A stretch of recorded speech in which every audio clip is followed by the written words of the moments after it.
நம்மளுடைய விஷன் என்னன்னு சொல்லணும்னு நான் கொஞ்சம் ஆசைப்படுறேன். நம்ம ஆட்சிக்கு வந்தா அது என்ன வந்தா வருவோம். மக்கள் கண்டிப்பா நம்மள வர வைப்பாங்க. மக்களுக்கான ஆட்சியை மக்களே விரும்பி வர வைக்கத்தானே செய்வாங்க. அப்படி மக்களால் அமைக்கப்பட போற நம்ம ஆட்சியில நம்ம என்ன செய்ய போறோம்ன்றது அதுக்கான அந்த தேர்தல் அறிக்கையில அதுக்கான விளக்கத்தை டெஃபினட்டா கொடுப்போம். பட் அதுக்கு முன்னாடி ஒரு சின்னதா லைட்டா நான் கொஞ்சம் அதை சொல்லணும்னு ஆசைப்படுறேன். எல்லாருக்கும் நிரந்தரமான வீடு இருக்கணும். ஒவ்வொரு வீட்டுக்கும் ஒரு மோட்டார் சைக்கிள் வாகனம் உறுதியா இருக்கணும். காரும் தான் லட்சியம். அதுக்கான வசதி வாய்ப்பை உருவாக்குற அளவுக்கு பொருளாதார வளர்ச்சிக்கு வழியை உண்டாக்கணும். ஒவ்வொரு வீட்டில் இருக்கிற ஒவ்வொருத்தரும் மினிமம் டிகிரி படிச்சிருக்கணும். ஒவ்வொரு வீட்லயும் குறைந்தபட்சம் ஒருத்தருக்கு நிரந்தர வருமானம் கிடைக்கணும். அதுக்கான வேலை வாய்ப்பை உருவாக்கணும்.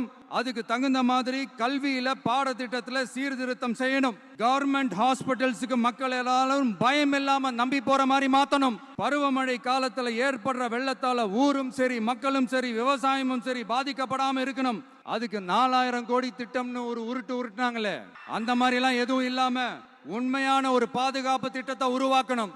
மீனவர்களோட, தொழிலாளர்களோட, நெசவாளர்களோட, அரசு ஊழியர்கள் மற்றும் ஆசிரியர்களோட கருத்து கேட்டு அவங்களுக்கான பாதுகாப்பு மற்றும் வளர்ச்சி திட்டங்களை உருவாக்கணும். உருவாக்குறது மட்டும் இல்ல, அதை செயல்படுத்தணும். முக்கியமா இண்டஸ்ட்ரியல் டெவலப்மெண்ட்ஸ்ல கான்சென்ட்ரேட் பண்ணணும். எல்லாத்தையும் விட ரொம்ப ரொம்ப முக்கியம், சட்டம் ஒழுங்க ரொம்ப ஸ்ட்ரிக்டா வச்சிருக்கணும்.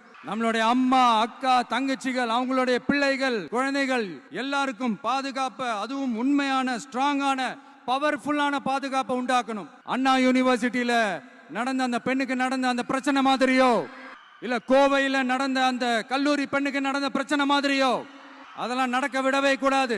நம்ம வீட்டு பெண்கள் ஸ்ட்ராங்கா பயமே இல்லாம தைரியமா இருக்கணும். இதை எப்படி செயல்படுத்த போறோன்றது முன்னாடி சொன்ன மாதிரி நம்மளுடைய தேர்தல் அறிக்கையில அதுக்கான விளக்கத்தை ரொம்ப டீட்டெயில்டா கொடுப்போம்.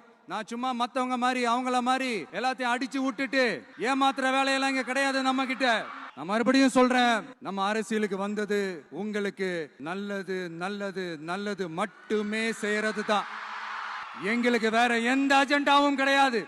அதனாலதான் பாத்தீங்கன்னா கொள்கை எதிரி யாரு, அரசியல் எதிரி யாருன்னு திட்டவட்டமா சொல்லிட்டு அது வெளியே சொல்லிட்டு களத்துக்கு வந்திருக்கிறோம். அதுல எந்த விதமான குழப்பமோ எந்த விதமான ஊசலாட்டமோ எதுவுமே இருக்க போறதில்ல. இந்த விஜய் சும்மா எதையும் சொல்ல மாட்டான். ஒன்னு சொன்னா அதை செய்யாம விட மாட்டான்.